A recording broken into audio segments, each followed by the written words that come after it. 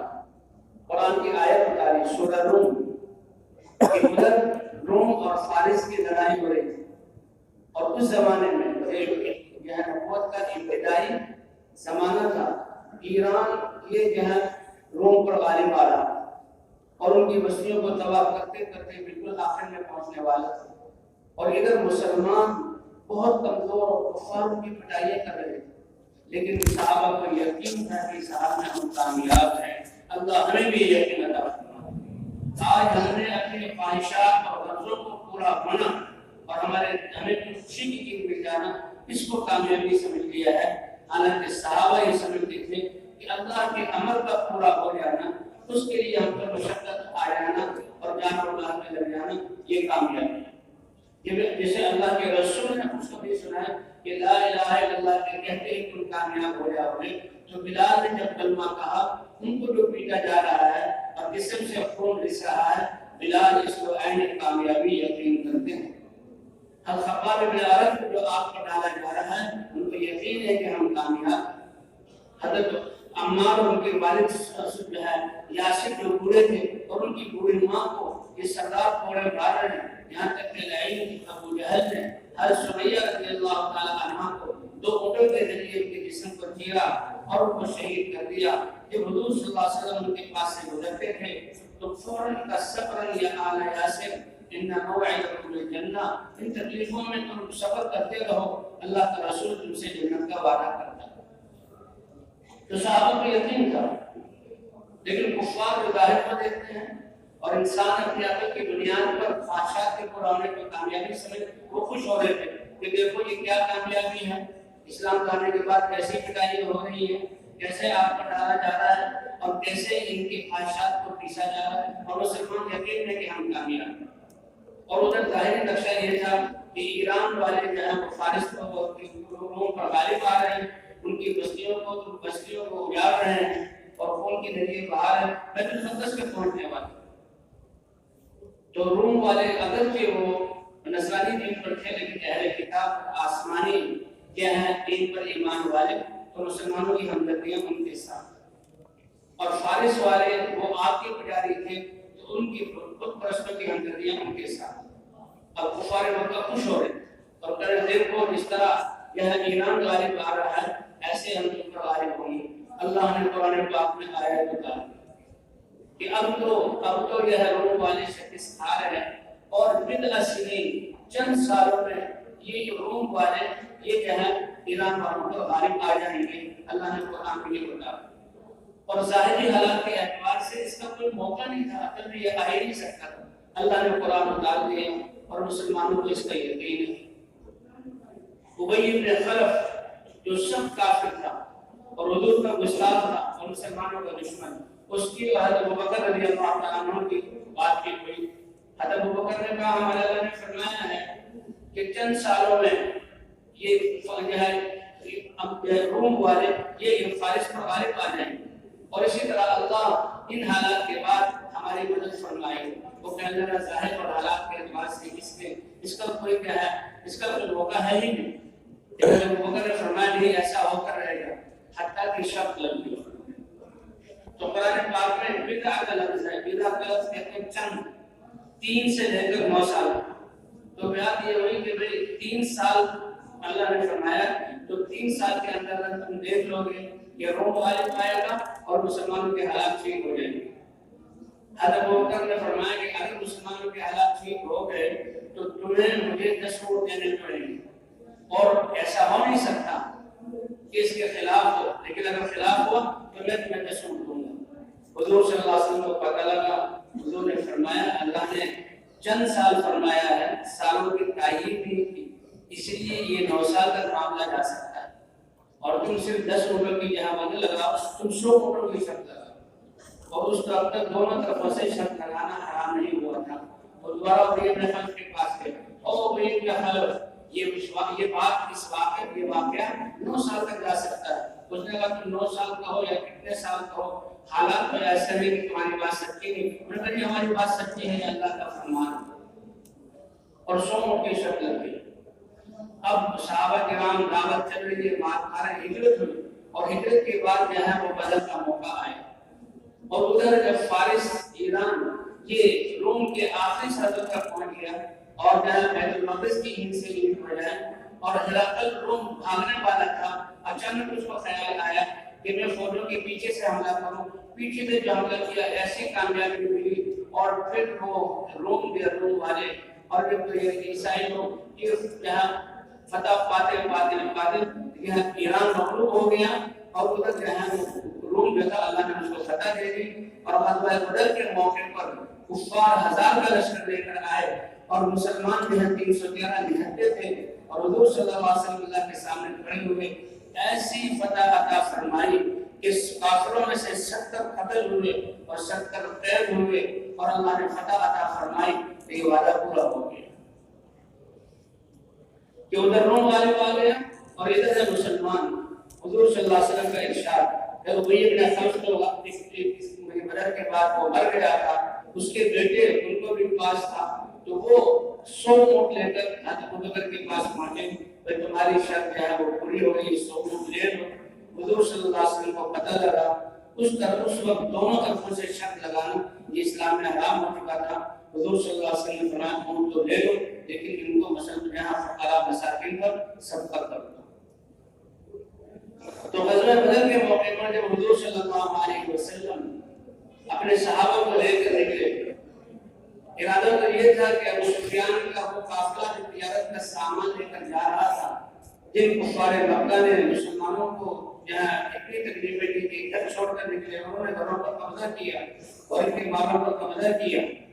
اور وہ دوبارہ جو ہے ساتھ سلام مگا کر اسلام کے خلاف اپنی قوت کو بڑھا رہے تھے، وہ اس قافلے کو لے رہے. اور اللہ نے فرمایا تھا کہ تمہیں 2 جماعتوں میں سے ایک جماعت کو غلبہ دیں گے. تو وہ قافلہ جس کو لینا آسان تھا وہ تو بحفاظت مکہ پہنچ گیا، اور پھر جو ہے 1000 کا لشکر سامنے آ گیا. تو صحابہ کرام کہتے ہیں ہم نے حضور صلی اللہ علیہ وسلم کے لیے عریش جھوپڑا بنوایا، اور حضور صلی اللہ علیہ وسلم اس کے نیچے کھڑے ہو گئے، سائے کے نیچے، سائبان کے نیچے، اور اللہ کے سامنے نماز میں کھڑے ہوئے، اور اتنا روئے کہ حضور کے آنسوں سے داڑھی تر ہوئی، اور داڑھی سے حضور کا دامن، اور جس جگہ حضور کھڑے ہوئے تھے آنسو اتنے گرے وہاں بھی نیچے بن گئے. اور ابو بکر صدیق آئے کہ اللہ کے رسول، پیچھے سے یوں ہاتھوں سے حضور کو اپنے سینے کے ساتھ ملایا، فرمایا بس کریں، اللہ کی مدد اتر گئی. اور اللہ کے رسول یہ کہہ رہے اے اللہ اگر یہ چھوٹی سی جماعت پاس سے کس آ گئی تو میری ساری محنت جو ہے یہ اس پر پانی پھر جائے گا. ان تو لگ حاضر اصابہ فما تو پھر تیری عبادت نہیں کی جائے. یہ نہیں فرمایا تجارت باقی نہیں رہے گی، یہ نہیں فرمایا ذمہ دارہ باقی نہیں رہے گا، بلکہ اصل جو روح ہے عبادت اس کا حق ظاہر کیا، اور اللہ نے مدد کی، اور فرشتے اترے اور مسلمان فاتح بن کر مدینہ منورہ آ گئے. اب جب یہ حضور صلی اللہ علیہ وسلم اور صحابہ جنگ کے لیے جا رہے تھے تو حالات کو مدینے کے منافقین اور اہل یہود ان کو یہ حالات پہنچ رہے ہیں، اور وہ خوشی میں بغلے بجا رہے تھے کہ دیکھو یہ کافر کہاں 1000 مسلح اور کہاں 313 جو ہیں بے ہتھیار ہیں، تو وہ غالب آ جائیں گے، اسی انتظار میں تھے. لیکن جب مسلمانوں کو فتح ہوئی اور شروع میں جو لوگ مدینہ پہنچے اور کہا اے مسلمانوں ہے حضور کے صحابہ خوش ہو جا، اللہ نے تمہیں فتح عطا فرمائی، تو ان کے پاؤں چلے گی، زمین نکل گئی، اور وہ کہنے لگے نہیں یہ فتح کافر کیا چلے، یہ فتح نہیں ہوئی، یہ تو شکست اور اپنے قوم کو دیکھ کر ان کا دماغ خراب ہو گیا اور یہ بیٹھی باتیں کر رہے ہیں. لیکن تھوڑی دیر بعد اطلاع آئی کہ اللہ نے اپنی مدد سے مسلمانوں کو فتح عطا فرمائی. تو اس وقت بھی حضور صلی اللہ علیہ وسلم نماز، اس وقت میں نماز غزوہ احزاب کے موقع پر اللہ تعالیٰ فرماتے ہیں کہ ہم نے جنگ نہیں ہونے دی اور جنگ کے بغیر تمہاری کفایت کی اور ہوا کے ذریعے مدد کی. فرمایا بارشوا کے ذریعے میری مدد کی گئی. ایسی تیز ہوا چلی کہ کافروں کے جو قبائل تھے 10,000 سے بھی زیادہ مدینے پر چڑھنے کے لیے آئے تھے، یہ ہوا ان کے خیموں کو اکھیڑ رہی تھی، ان کی دیگوں کو الٹ رہی تھی، ان کے یہاں جانوروں کو پھینکا رہی تھی اور پتھروں کو اڑا رہی تھی، اور یہی ہوا جب مسلمانوں کی طرف آتی تو بہت زیادہ آرام ہے۔ لیکن سردیوں کی رات تھی اور یہ آخری وقت تھا۔ حضرت حذیفہ بن یمان رضی اللہ تعالیٰ عنہ فرماتے ہیں کہ سردی کے عالم کی وجہ سے کپڑے ہمارے پاس تھے نہیں، اب میں نے تو ایک گڑھا کھودا اور سردی کے جھنجھڑوں سے بچنے کے لیے میں تو یہاں گڑھے میں بیٹھ گیا۔ اس حال میں بھی صحابہ کرام نکلے، ہمارے پاس تو ہمارے کپڑے ہیں، پھر جیکٹیں ہیں، پھر چادریں ہیں، پھر اتنی بڑی عمارت ہے، اور صحابہ کرام کے پاس کچھ نہیں، سردی سے بچنے کے لیے بڑے پرانے کپڑے اور میں گڑھے میں بیٹھا ہوا۔ اور اللہ کے رسول نے فرمایا کون ہے جو میرے کہنے پر اس خندق کو پار کر کے دشمنوں کے لشکر میں جائے گا اور وہاں سے کوئی خبر لائے گا، جس نے میرے اس حکم کو مان لیا میں خوشخبری سناتا ہوں کہ وہ جنت میں میرا ساتھی ہوگا۔ لیکن خوف کا اور دھوپ کا اور سردی کا یہ عالم تھا، باوجود اتنی خوشخبریوں کے صحابہ کرام جان لینے والے کسی کی ہمت نہیں پڑ رہی تھی کہ وہ اٹھ کے حضور کے پاس چلا جائے، یا رسول اللہ میں اسی طرح خوشخبری کو حاصل کرنے کے لیے تیار۔ ایسی سردی اور خوف کا عالم۔ حضرت حذیفہ فرماتے ہیں کہ حضور کہیں میرا نام نہ لے، میں اور اس گڑھے کے اندر اپنے سر کو نیچے کر لیا۔ لیکن اللہ کے رسول او حذیفہ تم کہاں ہو، میرا نام لیا۔ جب حضور نے نام لے دیا بس اب تو اس میں جو ہے تاخر نہیں ہو سکتا۔ میں اٹھا اور حضور کے پاس آیا اور حضور نے فرمایا جاؤ خندق کو پار کرو اور کافروں کے جو ہے وہ لشکر میں جاؤ اور حالات معلوم کرو، اور دیکھو کہ کارنامہ نہ کرنا سوائے حالات معلوم کرنے کے۔ جو ہی میں حضور کے حکم کو مان کر ایک قدم میں نے آگے بڑھایا، اللہ نے میری ساری سردی کو دور کر دی۔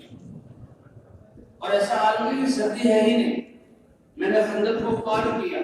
اور جب اس لشکر میں پہنچا تو اندھیرا تھا اور ہوا تیز چل رہی تھی، منظر ہی عجیب تھا۔ ابو سفیان جو سارا قبائل کو لے کر آیا تھا وہ اتنا بے بس اور پریشان ہو چکا تھا کہ خیمے اکھڑ رہے ہیں، جانور بھٹک رہے ہیں اور ہلا رہے ہیں اور دیگیں الٹ رہی ہیں، پتھر اڑ رہے ہیں۔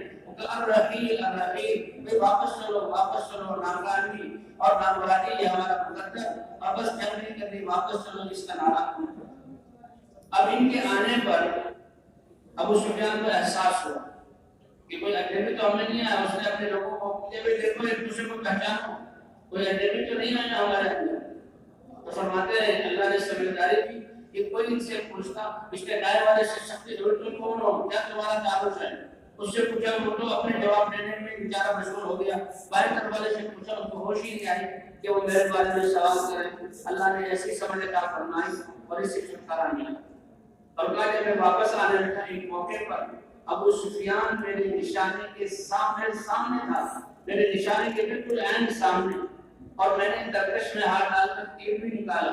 اور کمان پر بھی چڑھا دیا، لیکن اللہ کے رسول کا یہ بات کی بات یاد آ گئی کہ کارنامہ نہیں کرنا۔ میں نے اپنے درکش کو واپس کر دیا اور دیکھا یہ لوگ تو جا رہے ہیں، اور پھر راستے میں فرشتے ملے اور فرشتوں نے خوشخبری سنائی کہ اللہ کے نبی اور اپنے مقتدی اور محبوب کو بتا دو اللہ نے فتح عطا فرما دی۔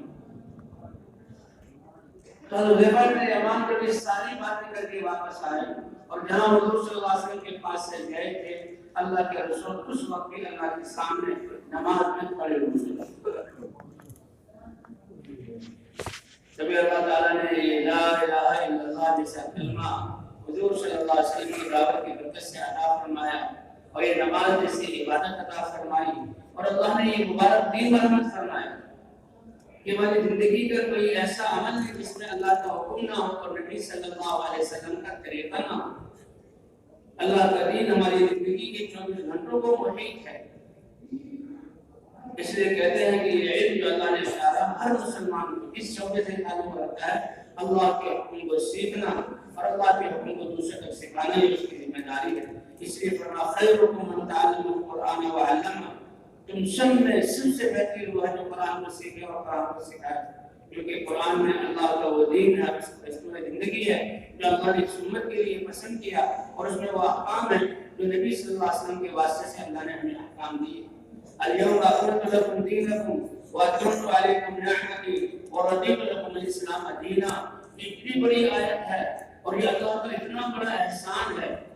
کہ آج ہم نے ایمان والوں تمہارے دین کو مکمل کر دیا، کسی چیز میں بھی کسی اور کی طرف جھانکنے کی ضرورت ہے ہی نہیں۔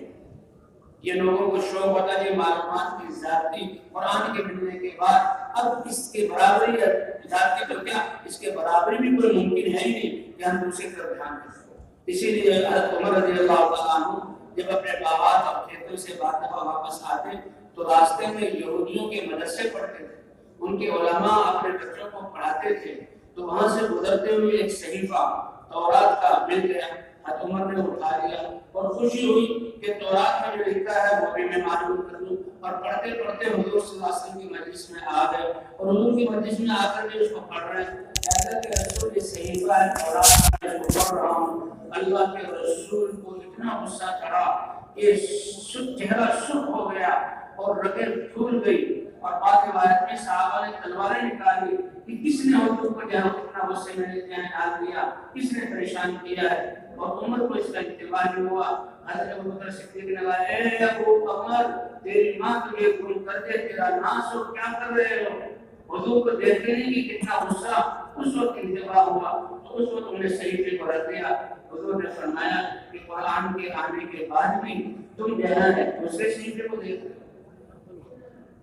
اليوم اکملت لکم دینکم، آج ہم نے تمہارا دین مکمل کر دیا، واتممت علیکم نعمتی، یہ کتنا بڑا احسان۔ کسی فلسفی کے پاس جانے کی ضرورت نہیں، کسی دنیا کے تجربے والے کے پاس جانے کی ضرورت نہیں، کسی دنیا کے ذہن نفسیات کو سمجھنے والے کی ضرورت نہیں۔ اللہ نے اپنے پورا قانون اور سارا ہر ایک چیز ہے اللہ نے قرآن میں بتلا دی، اور نبی نے ہمیں وہ پہنچا دی، اور نبی نے اس کو پورا کرنے کا طریقہ بھی بتا دیا۔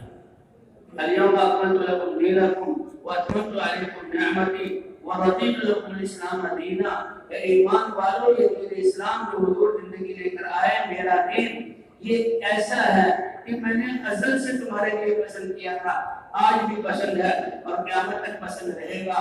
اس کے برابر کیا کروڑواں حصہ کوئی اس کا بدل تمہیں لا کر دے نہیں سکتا۔ اس لیے بھائی اللہ کے احکام کو سیکھنا۔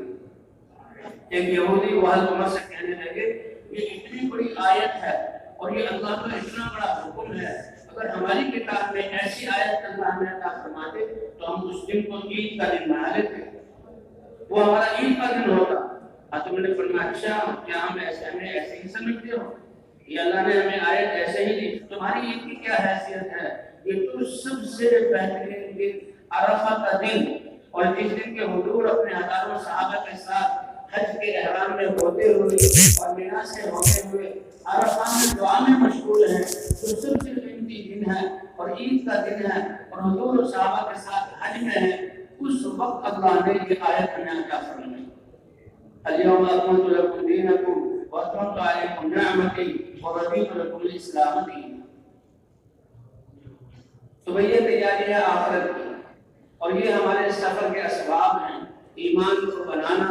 نمازوں کو بنانا، اور اللہ کے دین کو اپنے زندگی کے شعبوں میں زندہ کرنا،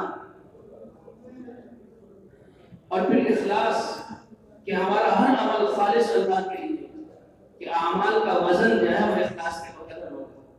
صحابہ کرام کا ایمان اتنا اعلیٰ اور اس ایمان کے سے اخلاص اتنا اعلیٰ، فرمایا میرے صحابہ کے ایک مٹھی یا ایک سا جو خرچہ کرتے وہ صدقہ کریں گے، یا ایک مٹھی جو صدقہ کریں گے، اور تم بعد والے اخلاص کے ساتھ پہاڑوں برابر سونا خرچ کرو گے، یہ بھی اخلاص کے ساتھ اللہ کے ہاں قبول ہے، لیکن تمہارا پہاڑ کے برابر سونا اخلاص سے خرچ کرنا میرے صحابہ کے ایک مٹھی جو صدقہ کرنے کی قیمت کو پہنچ نہیں سکتی۔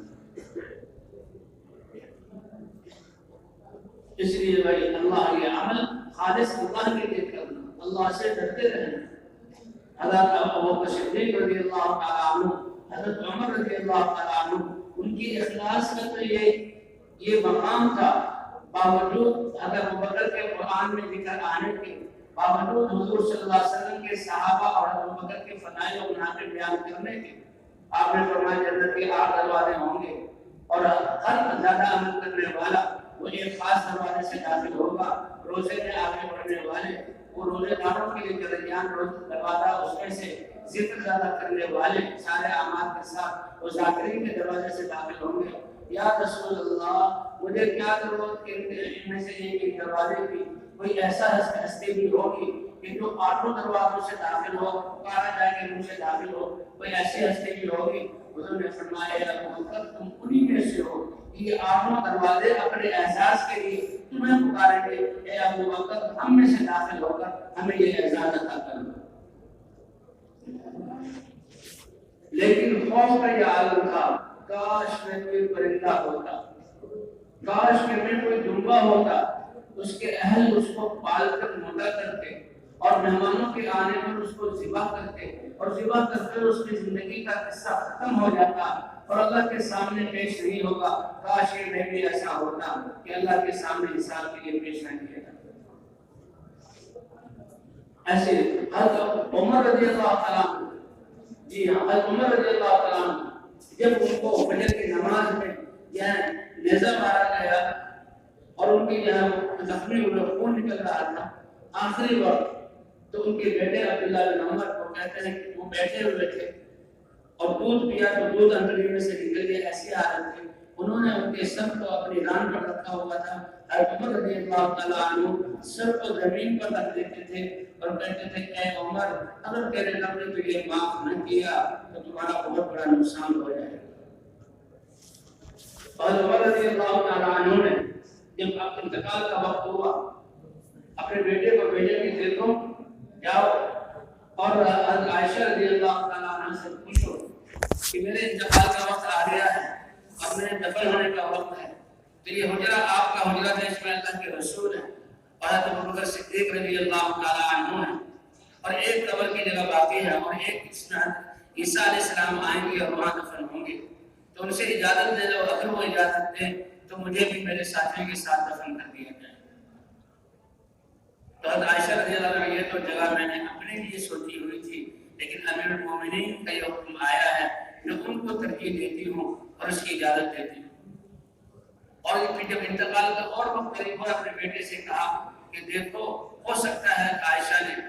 امیر المومنین ہونے کی وجہ سے اس بات کا خیال کیا ہو جب میری روح نکل جائے اور تم میرے جنازے کو لے کر جاؤ تو اس حجرے کے سامنے میری چارپائی کو رکھ دینا اور اس وقت پھر حضرت عائشہ سے سوال کرنا، اگر جواب دے دیں ہاں کر لیں تو میرے کو وہاں دفن کرنا ورنہ عام قبرستان میں مجھے دفن کر دینا۔ کاش کہ مجھے یہ حساب کتاب ایسا اخلاص صحابہ کرام اور میں اللہ تعالیٰ نے یہ نبی والی محنت حضرت محمد صلی اللہ علیہ وسلم کے ختم نبوت کی وجہ سے عطا فرمائی۔ حضور نے اپنی امت کو پہلے دن سے اس دعوت والے کام میں ساتھ دیا۔ کسی صحابی کو بھی دیکھو، یہ بھی کل پرسوں گزرا حضرت عروہ بن مسعود رضی اللہ تعالیٰ عنہ، یہ طائف والوں میں سے تھے، بنو ثقیف میں تھے، ان کے سردار تھے اور بڑے ان کے لاڈلے، اور جب وہ اسلام میں داخل ہوئے یا رسول اللہ مجھے اجازت دیں کہ میں اپنی قوم بنو ثقیف طائف والوں کے پاس جاؤں، ان کو دعوت دوں۔ کہنے لگے اے عروہ مجھے اندازہ ہے طائف والوں کی ہر درمی کا اور ان کی ضد اور تکبر کا مجھے کتنی تکلیفیں دی اور آج تک وہ بھی اسی حالت میں ہیں، مجھے ڈر ہے کہ تمہیں شہید کر دیں گے۔ یا رسول اللہ نہیں،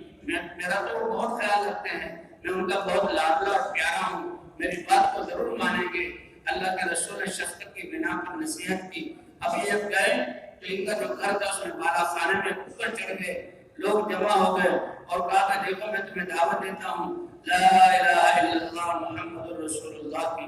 انہوں نے جب دعوت دی وہ نیچے بیٹھے ہوئے جو لوگ تھے تیروں کی ان پر خارش کی اور ایک تیر ایسا لگا کہ عروہ بن مسعود رضی اللہ تعالیٰ عنہ وہیں شہید ہو گئے۔ اور جب تیر لگا خون بہنے لگا اور جان جانے لگی تو لوگوں نے پوچھا کہ کہیں پریشان تو نہیں ہے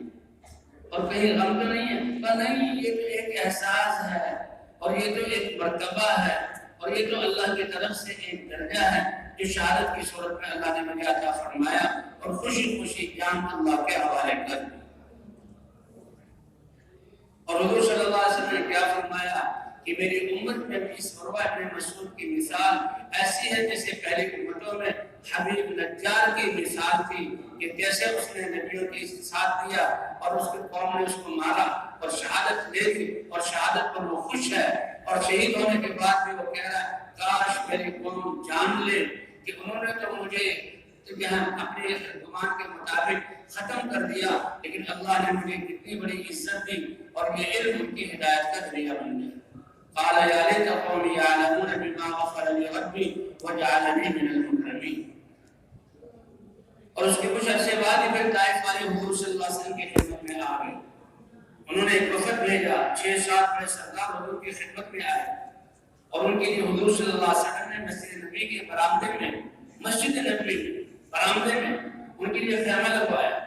اور ان کو وہاں اتارا اور حضور صلی اللہ علیہ وسلم ان سے بات کر رہے ہیں۔ ایک صحابی ہے جو واسطہ ہے حضور اور یہودیوں کے درمیان،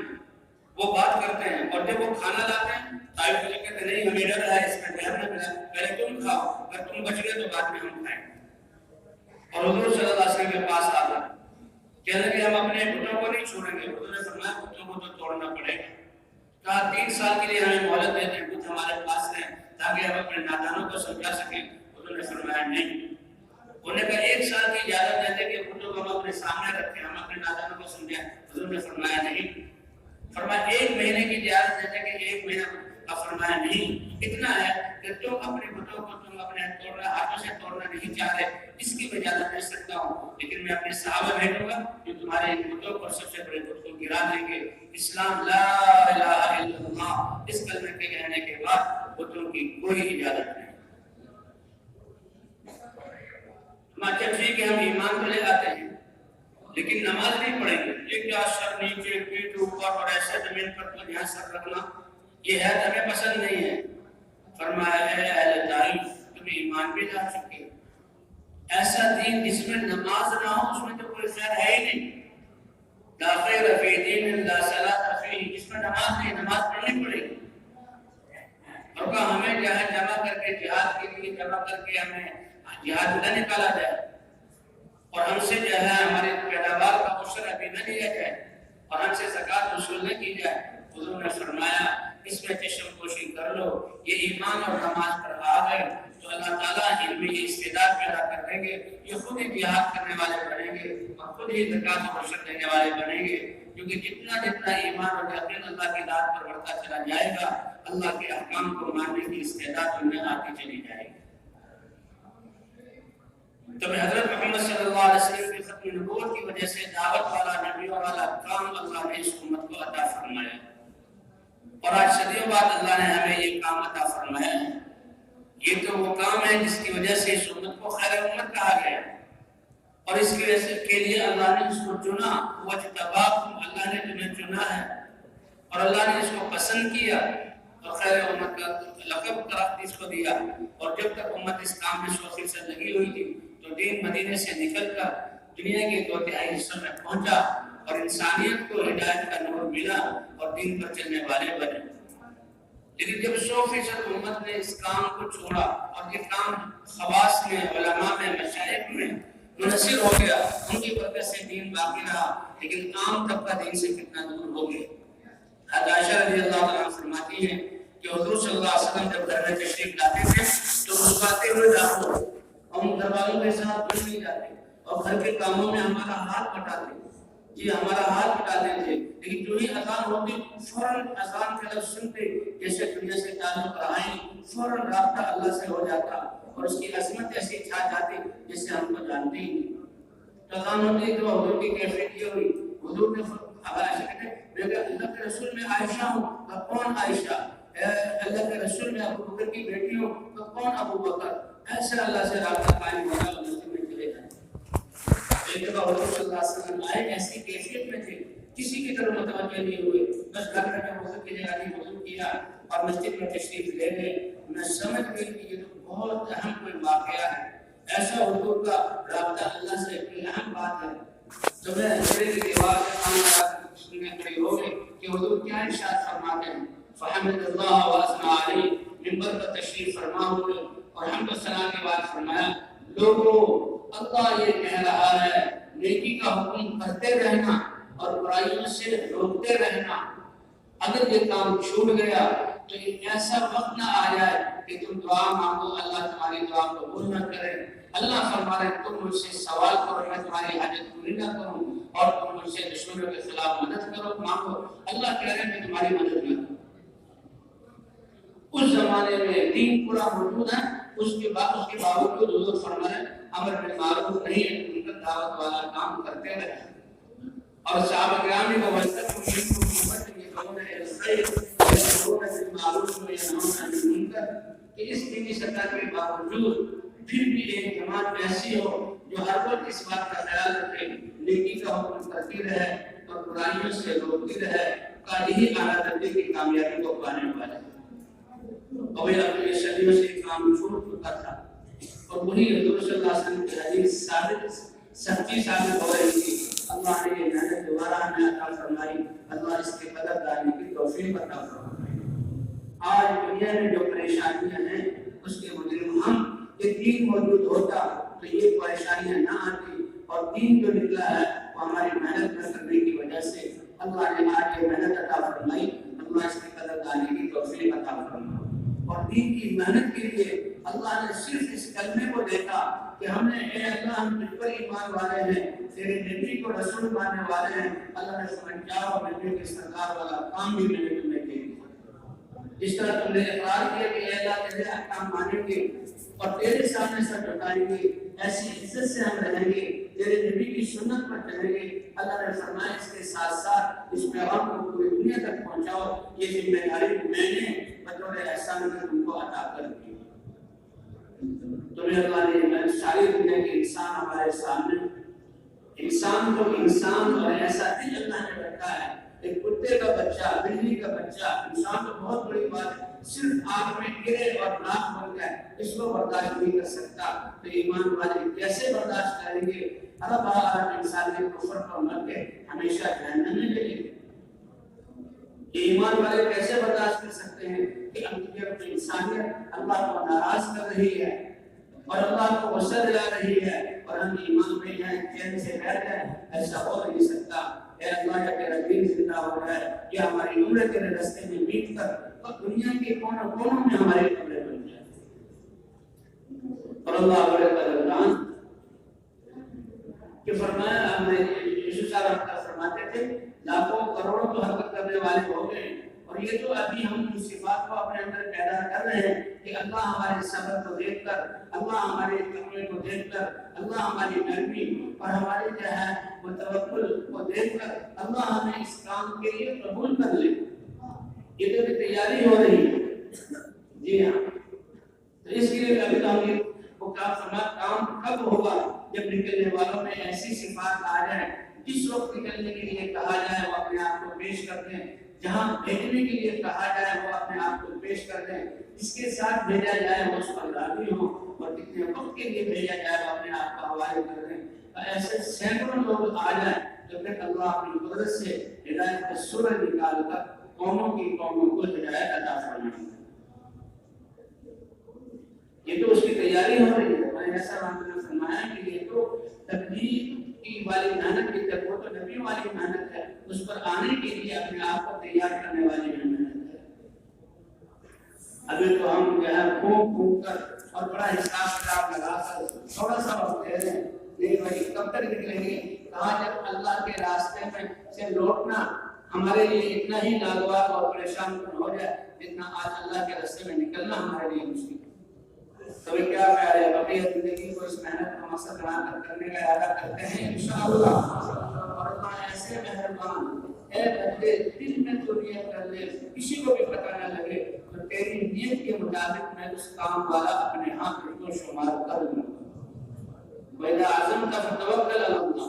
إِنَّمَا الْأَعْمَالُ بِالنِّيَّاتِ۔ نیت کر لو کہ ہم نے اس محنت والا بن کر رہنا ہے، ساری دنیا کی انسانیت کی ذمہ داری، پوری امت مسلمہ اس محنت کو حضور کے طریقے پر کرنے والی بن جائے اور پوری انسانیت کو اللہ ہدایت دے کر جہنم سے بچا کر جنت کی راہ پر ڈال دیں۔ یہ ہماری منزل ہے اور یہ ہمارا مقصود ہے، اس وقت تک ہم محنت کو کرتے رہیں۔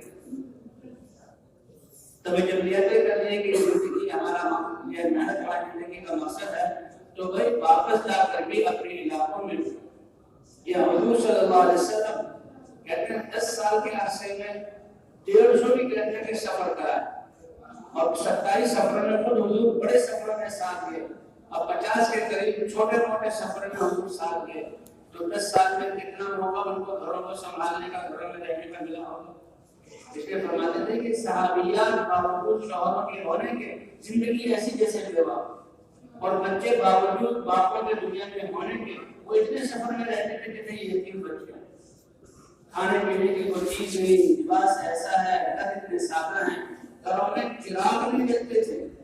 گھروں میں چولہے پکانے کے لیے نہیں جلتے تھے, لیکن تھوڑے سے وقت کے لیے آتے تھے صحابہ. تو کیا حضور چھوڑ دیتے تھے کہ میں اپنی زندگی کو یا دنیا کی زندگی کو سوار دوں؟ نہیں, اس وقت کی جو وفود آ رہے ہیں اور جو قبائل آ رہے ہیں اور جو ہے سیکھنے سکھانے کا نظام, اس وقت کی صحابہ جو ہے اسی دعوت والے کام کے اعمال میں جڑے رہتے تھے, اور تھوڑا سا وقت اپنے دنیاوی کاموں کی طرف جاتے تھے. تو یہی مقامی کام,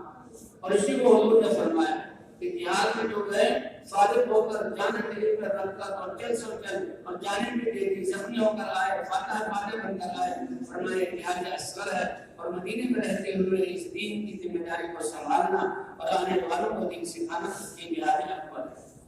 رجانا من جہاد الاصغر جہاد اکبر. کبھی ہم دیکھ لیں اپنے مقام پر رہ کر ہم اس محنت میں بڑے خوش ہو رہے کہ میرے جو 3 ٹکے لگے ہوئے ہیں, میرا تو اتنا سفر ہوا ہے, بہت خوشی کی بات ہے, اللہ قبول فرمائے. لیکن مقام پر دین کے بارے میں آپ کی فکر کیا ہے؟ مقام پر آپ کا کتنا وقت لگ رہا ہے؟ کتنی ہم اپنے جذبات کی, اپنے حاجات کی, اپنی ضروریات کی, اپنی خوشیوں کی اور اپنی دنیا کی چیزوں کی قربانی کر رہے ہیں. اس محنت میں لگنے کی وجہ سے اگر دنیا میں کمی آ رہی, وہ کمی نہیں ہے.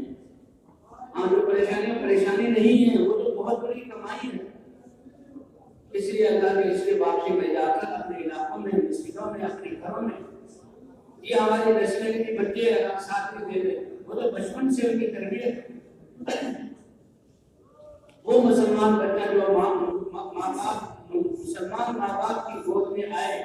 اور ان سے وہ 6 مہینے, سال, 2 سال, 3 سال, 5 سال, 7 سال کا پرورش پا جائے اور وہ دین تربیت سے اور دعوت والی فکر سے محروم ہو, یہ تو بڑی نقصان کی بات ہے.